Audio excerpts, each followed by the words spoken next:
Hi, magandang araw po sa inyo, and as promise, no, hindi pala po ako nag-promise, pero ito po ay gagawan ko po kayo ng bonus reading of the day today. Tingnan po natin, ayan. Tingnan po natin kung ano po ang makikita natin sa bonus reading of the day today.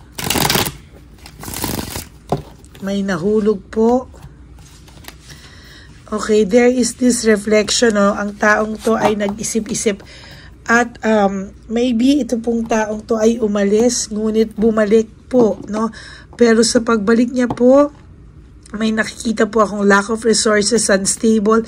Maybe this person po ay umalis or trinay po niyang hanapin o umalis po siya at natukso, no? Siya po ay natukso. At dala-dala niya po, sa nakikita ko po dito ay meron po siyang enough money nung umalis po siya sa inyo. Maybe may mga binenta po ito na ari-arian nyo or something. And meron po siyang hawak na money, pero ito po ay biglang bumalik sa'yo na walang-wala na po siyang laman, Ang masaklap po sa pagbalik nito, ayan, sinaksak na po ng sinaksak ito ng mga tao.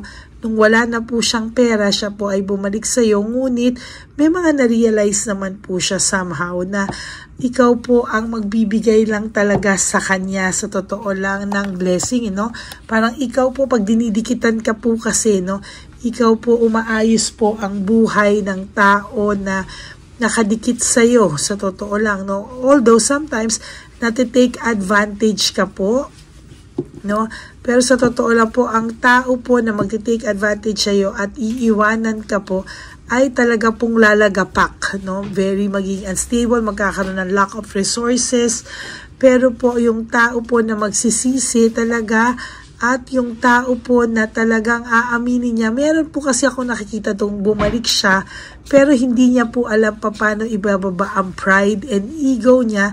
So sa nakikita ko po dito ay bumalik po siya, pero hindi po siya humingi ng tawad, pero kahit paano tinatry niya po through his actions ipakita sa iyo na siya ay nagkamali at siya po ay babawi, Although nakikita ko po rin po dito, marami pa rin pong tuksong darating sa taong ito. Ito po ay para sa mga taong umalis at binalikan ka, pero maybe meron po siyang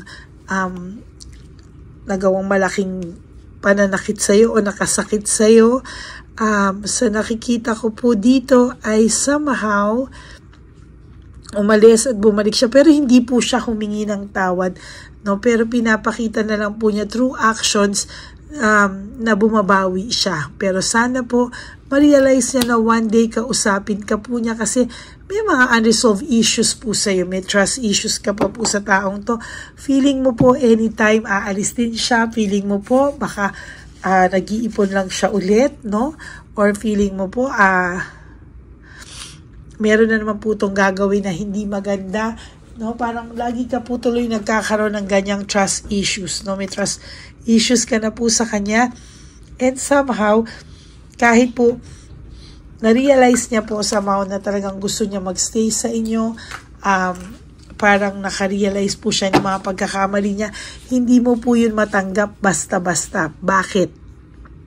Kasi po, hindi naman po siya humingi ng sincere na kapatawaran sa iyo. Although, nakikita mo po through his actions na bumabawi siya. There is this fear of change, playing safe siya, natatakot po siyang tamaan yung ego niya, na pag humingi siya ng tawad sa iyo ay feeling niya po marang manliliit siya, Kaya dinadaan niya po minsan sa pasindak-sindak, ganyan, Pero sa totoo lang po, mas maayos na po siya sa ngayon, may mga na-realize po ito sa sarili niya, and somehow parang gusto niya naman bumawi sa iyo at sa mga anak niyo, kung may mga anak po kayo, or maybe nakikita ko po dito, pwedeng kasal kayo, pwedeng hindi, pero sa totoo lang po, there is fear of change, na pag ikaw po ang nagbago sa taong ito, hala, no? Kawawa po siya. Pag ikaw po ang sumuko sa taong ito, kawawa po siya sa totoo lang, no?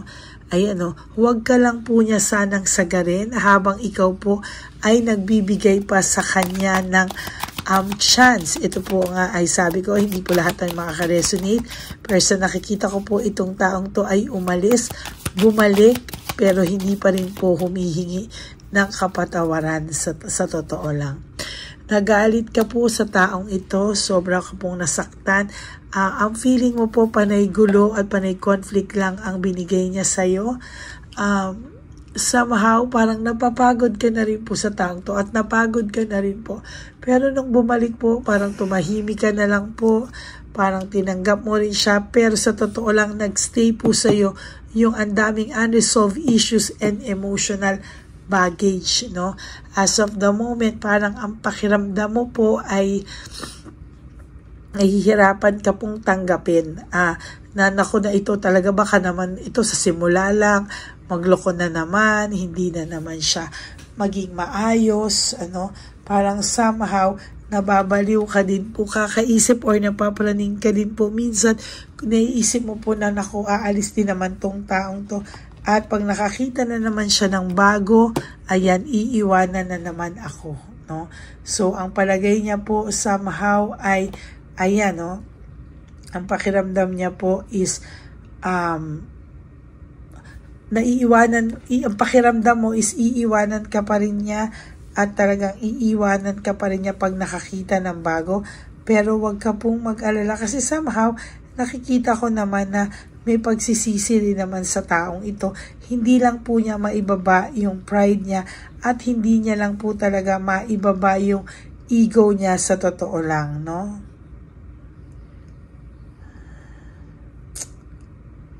Ayan, o. Ay, nako. Iraramdamin ko lang.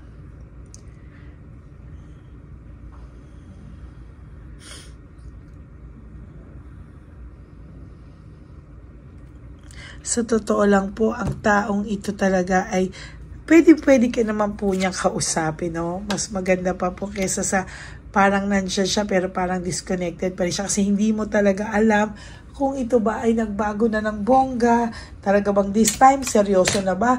O ang pakiramdam mo, anytime na matukso ito, o may bago na naman to, naku, ganyan pa rin, magbabago to, pero iiwanan din ako. So parang hindi mo na po talaga siya binibigyan ng chance, 100%, no?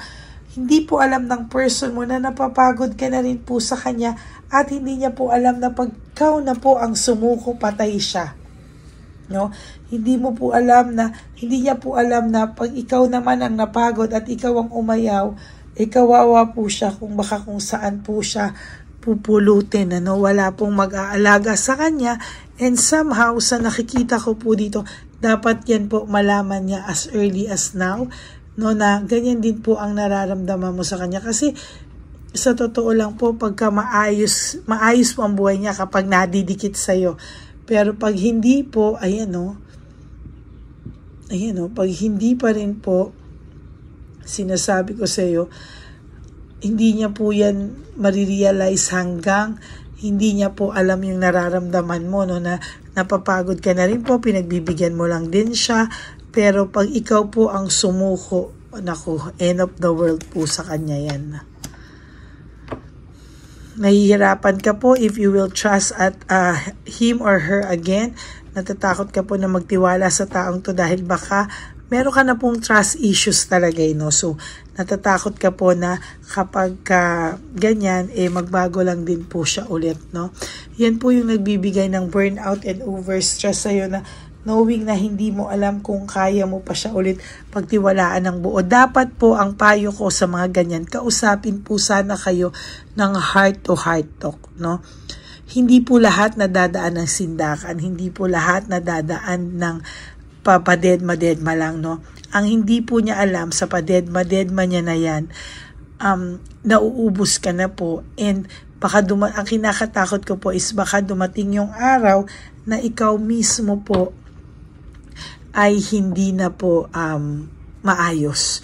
Hindi niya na po ikaw maayos at pag umayaw ka po, baka doon niya po ma-realize lahat ng sakit na binigay niya sa'yo. There's lack of commitment, hindi mo pa rin po mabigay yung commitment mo sa kanya dahil meron ka pong pag-aalangan na one day, baka ganyan ulit ang gawin niya sa'yo. Ikaw po ay maayos ang buhay mo. There's victory and success sa'yo. Matulungin ka po. And you can even say no to people because you always want to please them, no? Sa nakikita ko po ay talaga pong ikaw po ay successful with or without your person, magiging successful ka. Ang masakla po siya, pag binitawan mo po siya, hindi ko po alam kung saan siya pupulutin. At lagi po kasi itong confident, no, na kahit anong mangyari po ay nandyan ka lang sa tabi niya, no? Pero pag ikaw once po napakita mo sa kanya kung ano yung totoong nararamdaman mo, pag ikaw ay umayaw, ayaw na, patay po ang person na ito, no? Patay po ito at talagang sinasabi ko sa iyo, doon niya po marirealize lahat. So habang may panahon pa, kailangan po ay ma-realize niya talagang magbago, kausapin ka niya, sabihin niya sa iyo para ikaw po ay magkaroon ng security na hindi na po niya ulit gagawin sa iyo yan. There is quick decision, ano, sa nakikita ko, ang dami po kasi nitong ginawang desisyon na hindi pinag-isipan na napahamak po kayo at ang mga anak mo. Sa ngayon po ay unti-unti siyang bumabawi. Kung bibili man po kayo ng kahit na properties or siguraduhin nyo na lang po na papag-usapan yung mabuti kasi kung baka po, alam mo yun, meron ka pong agam-agam, tama ba yun? Or trust issues na baka ibenta niya ulit or baka wala na namang mapunta sa mga anak mo, mapunta na lang sa mga babae at hindi mo po yan matatagal sa isip mo. Talagang naiintindihan po kita bakit mo po yan naiisip, no? Kasi ilang beses niya na po talagang ginawa sa inyo. Naging makasarili po siya, naging rude po siya. Siya pa po yung naging masakit magsalita, no? Kapag ito po ay kinakausap mo nung araw, dinadaan ka po niya sa sindak, no? Minumura, naging rude na, masakit magsalita. Hindi niya po alam na lahat po yan ay tumanim sa iyong dibdib. Hindi niya po alam na sa pagtanda niya, pwedeng hindi mo siya alagaan dahil po sa lahat ng mga kinimkim mong sama ng loob dahil hindi ka po palakibo, no? Dati po dinadaktakan mo ito pero ngayon po parang hindi mo na po ito dinadakdakan dahil napagod ka na rin pong magdakdak at lahat po ay nasa loob mo na lang. Yun po ang kinakatakot ko na kapag sumabog ka po, nako, lagot po itong taong tato, hindi niya po alam yung bigat pag ikaw na po yung umayaw kasi ang lagi niya pong iniisip ay lang po siya, no? Lagi ka pong nandyan para sa kanya. Kung umalis siya, bumalik siya, nandyan ka pa rin. Yang hindi niya po alam, no, ay isa na lang pong beses magloko siya. Talagang iiwanan mo po ito ng sobra. I-reject mo na po siya sa susunod na umalis siya at bumalik siya, hindi mo na po siya tatanggapin kasama po ng mga anak nyo. Wala na rin po siyang magagamit ng mga anak mo para po kausapin, at kampihan siya. Hindi po sa lahat ng oras ay mananalo siya at hindi rin po sa lahat ng oras ay tatanggapin mo po siya.